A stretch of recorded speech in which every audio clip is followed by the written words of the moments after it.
Hello students, welcome back to your science class. So students, in the previous class we have started with a new chapter, and that is cell, the fundamental unit of life, cell.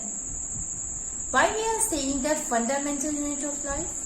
Because it is the basic unit of all the living organism, or we can say that it is the structural or functional unit of all the living organism.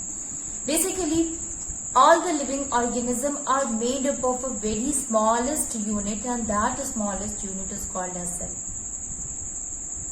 And because of its property only, we used to call that it is what? It is the fundamental unit of life. It is a very important part of the life, or it is the structural or functional unit of a living organism. Now we have seen here that every living organism, they differ from each other. Somewhere their different parts differ from each other. There are living organisms who can be made up of a one cell or can be made up of a many cell, but they must be made up of a cell. It means the cell, they are made up of a cell only. A cell help in making a living organism, whether one cell is there or whether many cells are there. On the basis of that, we have categorized them into unicellular and multicellular. Uni means one, cellular means cell, multi means many, and cellular again means cell, so which is consisting of only one cell or which consisting of a many cells. Now you see that the cells, although every living organism are made up of a different kind of a cells and different types of a cells are present in it, but the common thing which is present in every cell, whether it is a plant or it is an animal cell, that is the presence of a cell membrane. So yes, cell membrane is there, and not only this, the composition or the structure of the cell membrane is also common. There is a genetic material. This genetic material passes from one generation to the another. I mean, it used to carry the genetic information that will be carried from the one cell to its successor. We have seen here a few more things about that of the cell, and that is various functions occur which includes the synthesis of nucleic acid, which also includes the synthesis of protein. So the process of a transcription, process of a translation also happens in the cell. We have seen that basically the role of a cell, that it helps in producing energy. You know that all the living organisms are able to survive since they need energy. You see students, the process of a digestion that occur in our body, ultimately all the things, whether it is a glucose or an oxygen which we used to take in the process of a respiration, they reaches into the cell. Finally it reaches to the cell, and there the process of the oxidation happens, due to which they get converted, they react with each other, and finally energy is released. So role of the cell, that it helps in producing the energy, which is quite important for all the living organisms to survive or to work. So it is the cell which help in producing the energy. So the production of the energy happens in all the living organisms with the help of the cells present in it. Exchange of energy, exchange of the material, and exchange of the various basic things also occurs in the cell. And not only this, but some of the metabolic processes also occur in the cell, that is common in each and every living organism. So these are the few things that we have seen, students. Then we started and tried to understand that what are the discoveries occur in the cell. And the discovery we have seen, students, that is the first discovery occurs of the cell itself. So it was Robert Hooke. The first one was Robert Hooke, who has saw the cell for the first time. Okay, so he observed, he has taken a thin slice of a cork, and which was a dead cell, and when he has observed it on his own synthesized microscope, under his own synthesized microscope, so he found that there is a small pores are present in it. These small pores, or these small holes, he called them cells. Cell is a Latin name, and it means little compartment. It means little room. So he said that they are actually, they used to give a shape like a honeycomb. I hope you have seen the structure of a honeycomb is like, it is little bit pentagon and they are attached with each other like this. So they used to attach with itself like a honeycomb.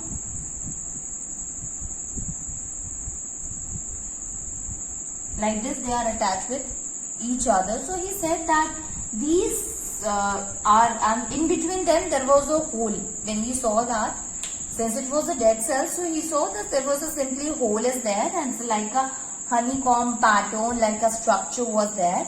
And he called them cell because it consisting of a hole, it consisting of a pore in it. So by that the name of a cell came. Okay. So it was Robert Hooke who observed the cell first. Robert Hooke is also known as the father of cytology, students. Remember that. Later on, and another scientist, another researcher was there, and his name was Leeuwenhoek.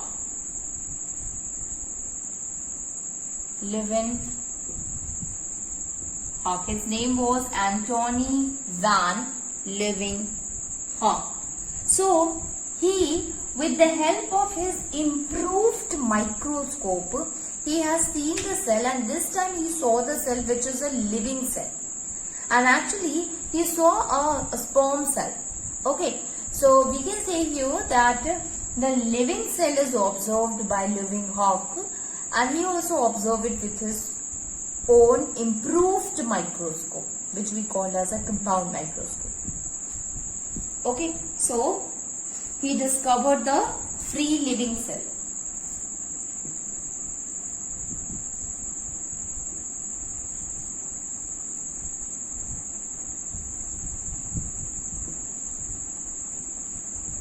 Free living cell in the pond. Later on, we have also seen that Robert Brown,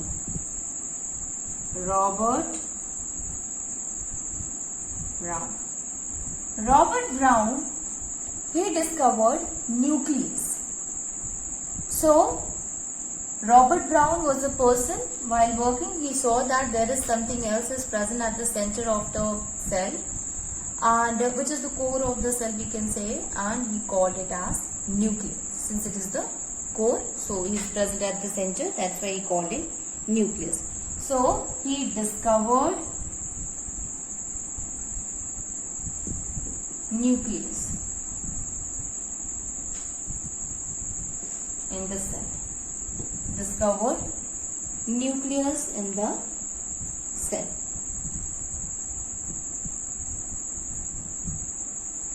So we can say here Robert Hooke first saw and termed the word cell. So he first saw the cell in a thin slice of a cork, and he also termed it cell. Later on, student, there is another one whose name was Purkinje. J. Purkinje. And he discovered protoplasm. Protoplasm is what? It is the liquid which is present in the cell. Basically, we will discuss this later on. What do we understand by the protoplasm? Let me tell you something about the protoplasm. Not the detailed one, but what do we understand by protoplasm? Protoplasm, when we study, later on when we study about that of the cell, when we will see that a cell consisting of a fluid in it, and that is called the cytoplasm, and even the nucleus which is present in the cytoplasm also consisting of a fluid in it. So protoplasm is actually consisting of both, that is cytoplasm as well as nucleoplasm. So we can say that in a simple word we can say that the fluid which is present in that of the nucleus is called as a protoplasm. So it was Purkinje who has seen or who discovered the protoplasm, student. So in fourth one is Purkinje.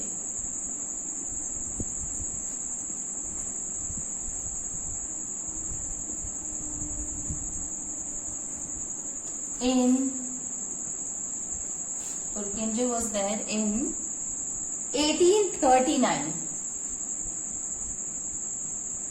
Coined the term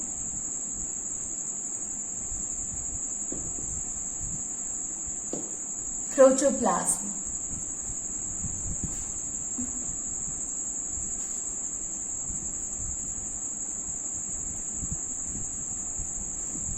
Coined the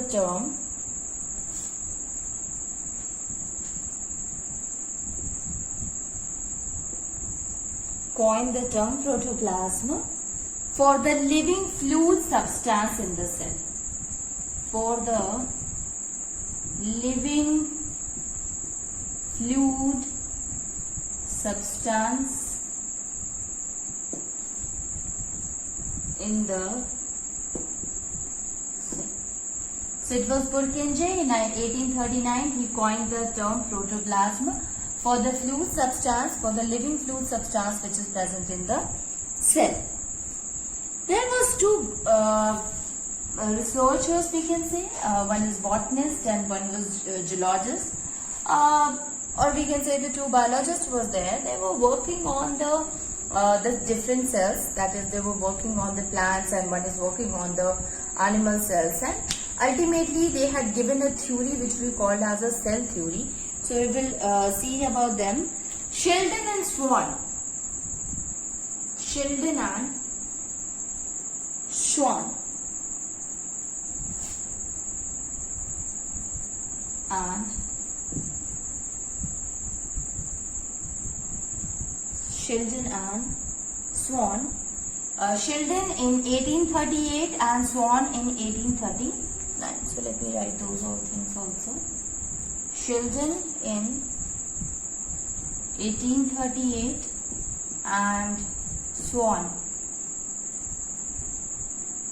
1839 proposed the cell theory. It's a very important theory. Proposed the cell theory. Both of them proposed the cell theory, which state that, what does the cell theory say? States that all the plants and the animals are made up of a cell. Okay? That all the plants and animals are composed of cells. They all are composed of cells, and cell is that is why we can say that cell is the basic unit of life. So Sheldon was a botanist, Swan was a geologist. Both of them, they were working on the cell of animal cell as well as on the plant cell independently, and ultimately they found, both of them found the same result, that both of the living organisms, whether it is the plants or the animals, they all are composed of the smallest unit, and that is called as cell. So on the basis of that, we can say that cell is the basic unit of life, students. This cell theory was further expanded by R. Virchow, and he said that every cell is made up of by another cell. So he said a term, omnis cellula cellulae. It means that all the cell which came out through the pre-existing cell. So R. Virchow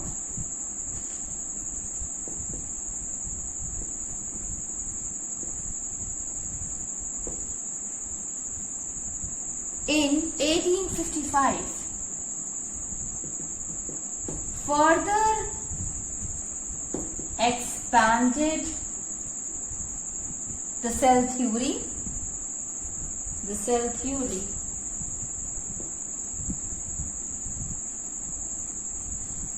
by suggesting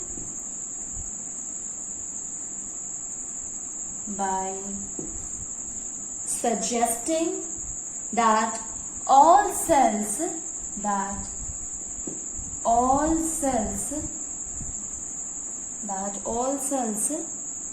arise from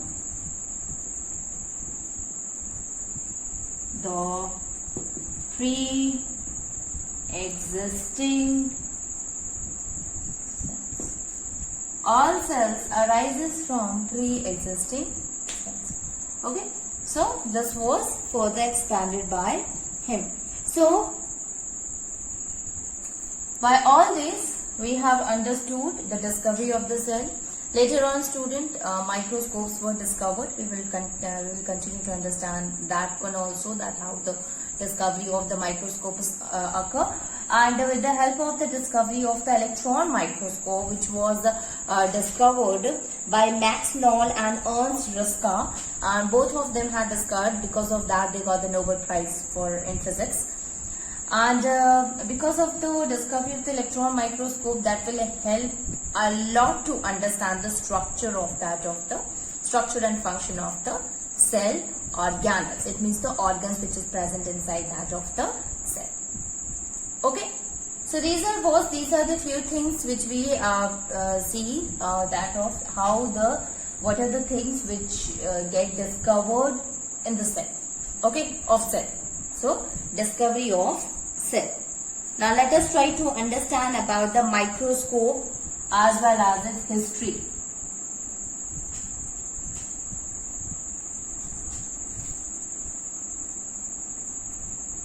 Actually, the discovery of a microscope basically related to the lenses. You know that, student, that it is the lens only which is present in the microscope help in magnifying, help in enlarging the images, and due to which we are able to see the tiny object into a magnified one, into an enlarged one. So this working with the lenses was it was done by the two Dutch makers, spectacle makers, and that was Janssen and his son Hans. They were working on the spectacle lenses, and later on it was expanded by Galileo. He worked a lot with the lenses. Finally, the discovery of the microscope happened by Antony van Leeuwenhoek, and he discovered compound microscope, students. Robert Hooke was also there. He also made his own microscope, that is supposed, we can say that's a kind of a similar to that of the light microscope, and it was discovered by him. Okay, and finally in 1930s it was used that instead of using the light microscope, it means instead of using light we can use a beam of electrons, and that will also help in enhancing, that will also help in magnifying the images, magnifying the lens power. And obviously it was Ernst Ruska and Max Knoll, they both of them worked together, and finally they discovered the electron microscope. I told you earlier that they got the Nobel Prize in Physics in 1931 because of its discovery. And because of the discovery of the electron microscope, that helped in revealing a lot of a thing related to cell, related to the cell organelles. Because earlier with the help of the light microscope, we are simply understand that the cell membrane of the cell, we are able to see the nucleus, the boundary of the nucleus, but we are not able to see all the things, or even the cytoplasm is also visible with it, vacuoles are also visible. But the other things which is the part of the cell, which is the cell organelle or which is present in that of the nucleus, cannot be seen with it. So it was the electron microscope which will help in giving a lot of knowledge regarding that. So we can write here few things. So first of all, it was Antony van Leeuwenhoek, and he was also known as the father of microscopy. So Antony van Leeuwenhoek.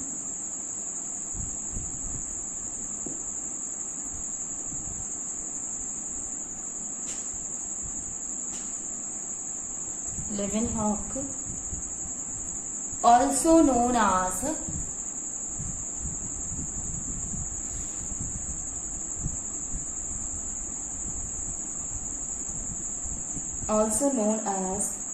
the father of microscopy.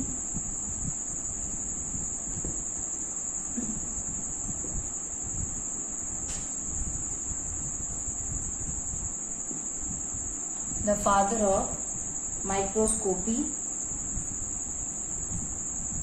developed new method for grinding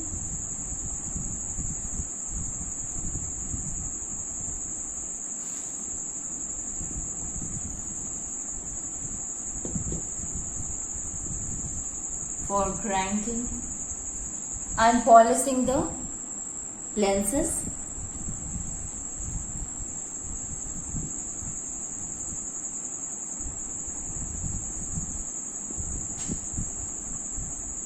This will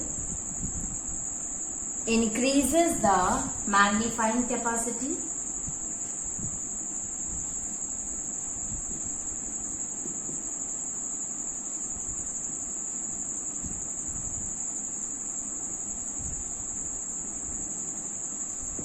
This increases the magnifying capacity and help first to see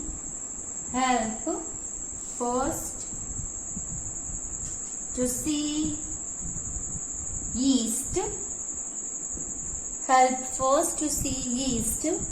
bacteria, plants,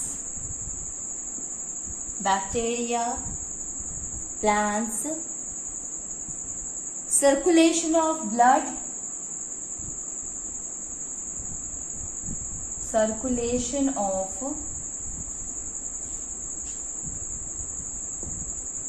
blood cells,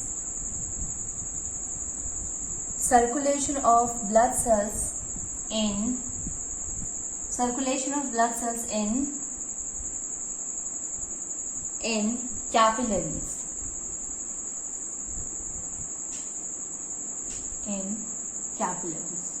So, Antony van Leeuwenhoek was the first, who is also known as a father of microscopy student, and he was the person who worked on it, and he was continuously working on the grinding and polishing of the lenses that will enhancing the magnifying power of the lenses, and this will be helped in making a new kind of a microscope which we called as a compound microscope, and that will help in magnifying capacity, which also help us to see the structure of a yeast, bacteria, plants, and the cells, blood cells, which is present in the capillaries in our body.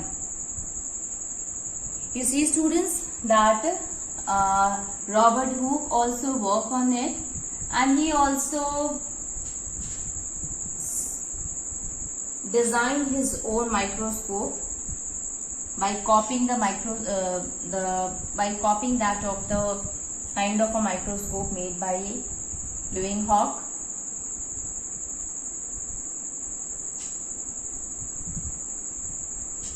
And finally, later on, in 1930s,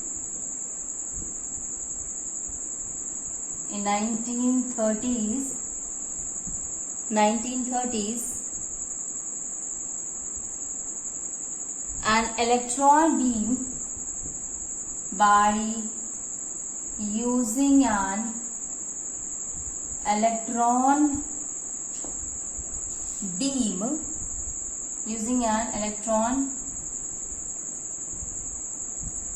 beam, students, which help to magnify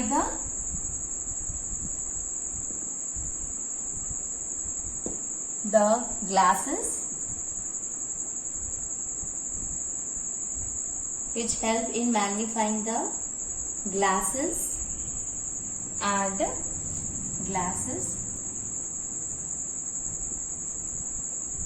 and help in the discovery of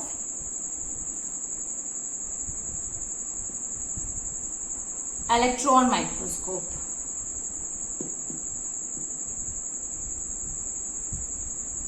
By two German workers.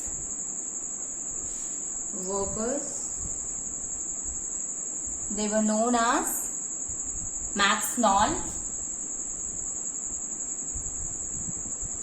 and Ernst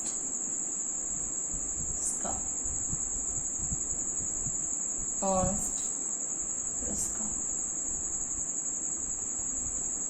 For this, they also got Nobel Prize in Physics in 1931. Sorry, in 1986. In 1986. Okay, so this is how the electron microscope has been discovered, students. Now let us try to understand few more things. You see, compound microscope is a very common microscope which is used in our laboratory, and it is having a base, it is having an eyepiece, it is also having an arm, stage is there, clip is there, student, body is there, which will help in seeing that of the images very clearly. So when we keep the slide on the stage, so with the help of a lens, we can magnify it, and ultimately we can see the structure very clearly with the help of the microscope. Okay. Now let us see that there is a theory. I told you that there is a theory which was discovered or which was given by two German biologists. They were working on it, and that was by Sheldon and Swan. One is botanist, one is geologist, and they were working on the cell. And on the basis of their research, they had given a theory, and that theory we called it as a cell theory, which is supposed to be a very important theory, students. Okay, so now we will understand the cell theory.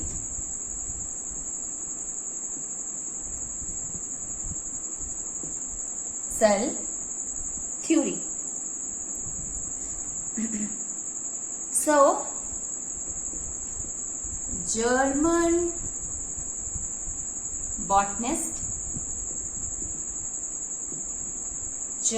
botanist Jacob Sheldon.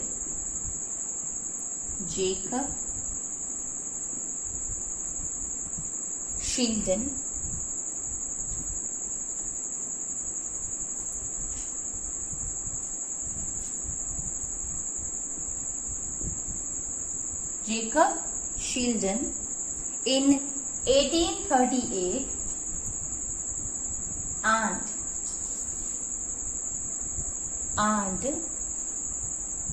German geologist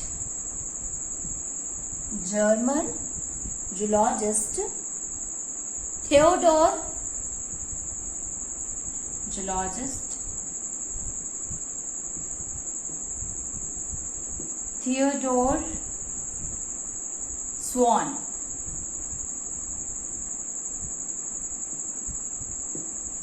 Theodor Swan in 1839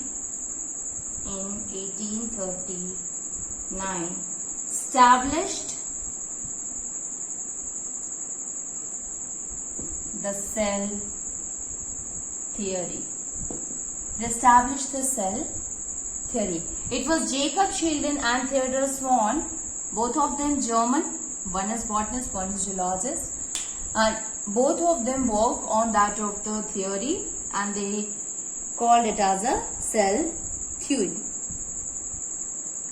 So what happened here basically, students, that Sheldon, he observed a large variety of plants, and after observing the large variety of plants, student, he came in a conclusion that all the plant cells are composed of a smallest unit, which we called as a cell. So he concluded his theory that every plant organism, they are made up of a cell. Okay. And Swan, at the same time, he was working on the animals. So he worked on a different variety of animals, and finally he also come into the same conclusion, and that is there are different type of animal tissues are there, and these animal tissues are basically made up of a smallest unit that is called as a cell. Okay.